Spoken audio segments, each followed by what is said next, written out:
berharga bagi Allah. Tiada yang tak berkenan di hadapannya. Dia ciptakan kau turut gambarnya. Sungguh terlalu indah kau bagi Dia.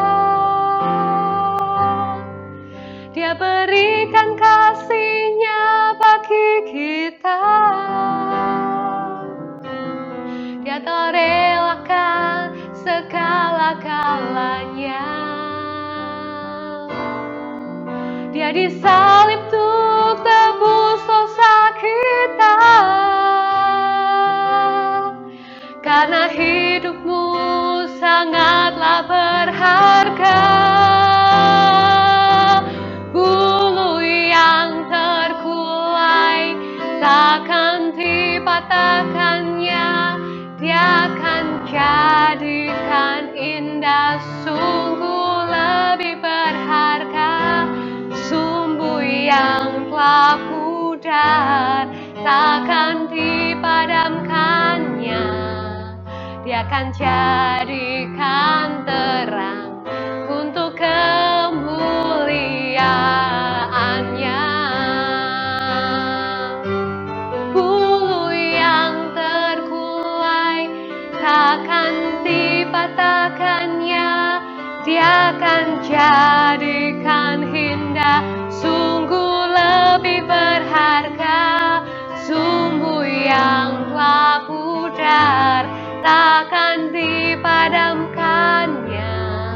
Dia akan jadikan terang untuk kemuliaan-Nya. Dia akan jadikan terang. Dia akan jadikan terang.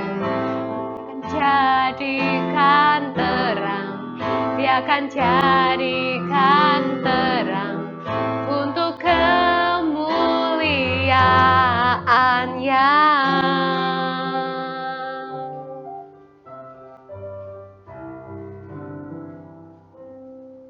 Shalom Bapak Ibu, guru yang kami kasihi dan juga para murid yang saya kasih juga, dan juga orang tua murid yang kami kasihi. Mari kita sama-sama untuk memulai renungan pada hari ini. Sebelumnya mari kita berdoa. Ya Allah, terima kasih untuk hari ini kami boleh kembali belajar dari firman-Mu. Tolonglah setiap kami Tuhan untuk bisa benar-benar punya kerendahan hati untuk kembali diajar firman-Mu, dan biarlah firman-Mu ini boleh menguatkan kami, menuntun kami bagaimana kami harus hidup di hadapan Allah yang begitu mengasihi kami. Tuhan sendiri yang akan terus menuntun setiap kami Tuhan melalui firman-Mu, sehingga hidup kami ini boleh memuliakan Tuhan. Berbicaralah ya Allah, kami siap mendengar. Dalam nama Tuhan Yesus kami berdoa, amin. Renungan pada hari ini berjudul Yang Biasa Dipakai Allah Luar Biasa. Diambil dari Kejadian pasal 12 ayat 1 sampai 9. Kejadian pasal 12 ayat 1 sampai 9. Saya akan membacakan ayat nasnya dari ayatnya yang ke-6 sampai ayat yang ke-9. Saya akan membacakannya.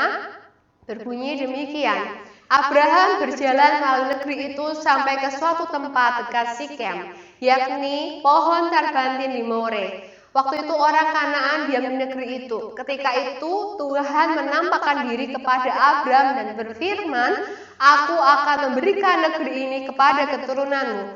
Maka didirikannya di situ mezbah bagi Tuhan yang telah menampakkan diri kepadanya. Kemudian ia pindah dari situ ke pegunungan di sebelah timur Betel. Ia memasang kemahnya dengan Betel di sebelah barat dan Ai di sebelah timur.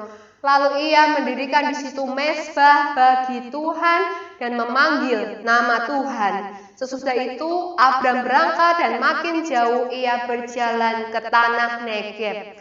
Demikianlah firman Tuhan.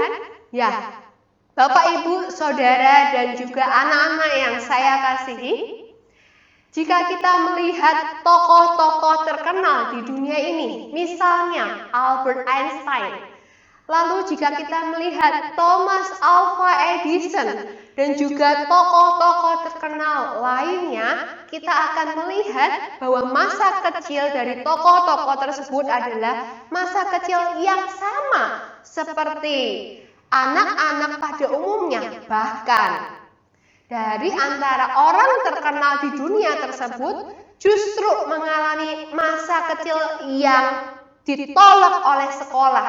Bahkan dikatakan harus keluar saja dari sekolah. Bayangkan Bapak Ibu, jika Bapak Ibu guru ataupun Bapak Ibu orang tua murid daripada siswa kita yang mengalaminya sebagai orang tua yang dikatakan oleh sekolah, sudah Bapak Ibu bawa pulang saja anaknya karena tidak bisa diajar lagi karena kemampuan intelektualnya sangat rendah. Bagaimana perasaan Bapak Ibu? Tentu merupakan perasaan yang tidak enak, bukan? Tetapi Bapak Ibu justru setelah besar tidak ada yang menyangka bahwa anak-anak yang ditolak di sekolah ini adalah anak-anak yang menjadi ilmuwan, menjadi anak-anak yang luar biasa dan sangat berpengaruh di dunia. Bapak Ibu, demikian juga dengan saya dan anak-anak dan Bapak Ibu semua. Kita orang biasa, kita manusia yang lemah, bahkan diciptakan dari debu dan abu. Tetapi Tuhan bisa memakai setiap kita dengan segala keunikan kita, dengan segala kelebihan maupun kekurangan kita dengan sangat luar biasa.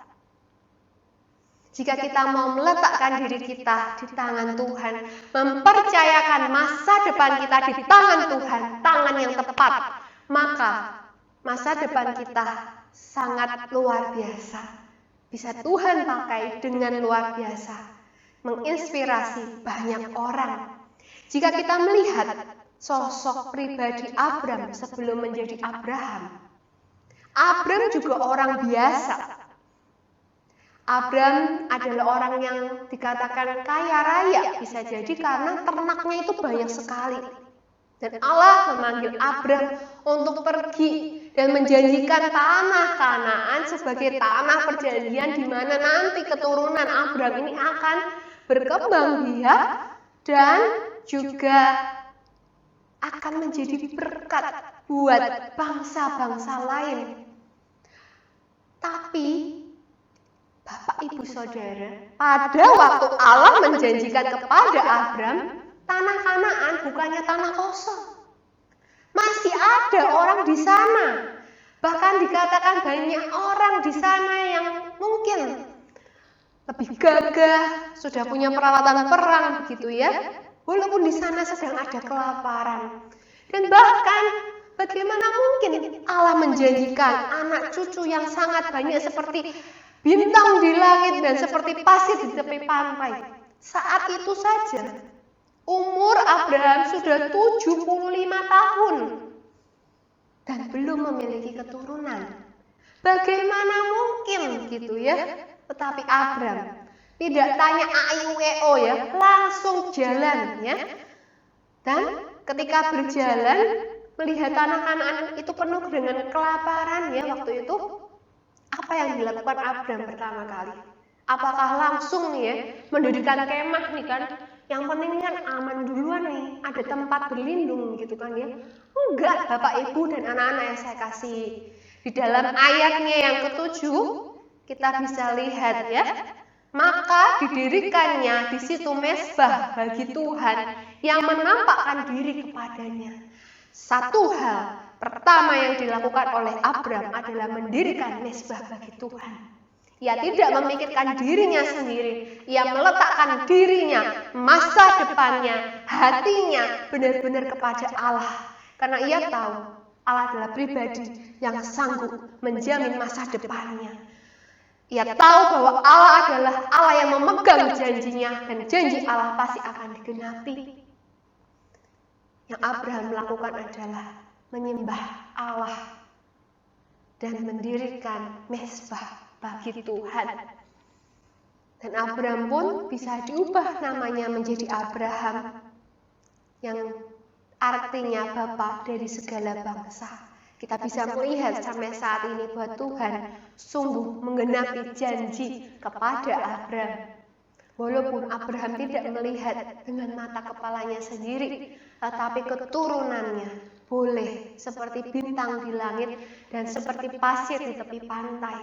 Kalau kita lihat sekarang, Bapak Ibu Saudara dan anak-anak yang saya kasih, ada banyak orang sukses, ya. Ada banyak orang kaya raya, punya posisi yang sangat tinggi.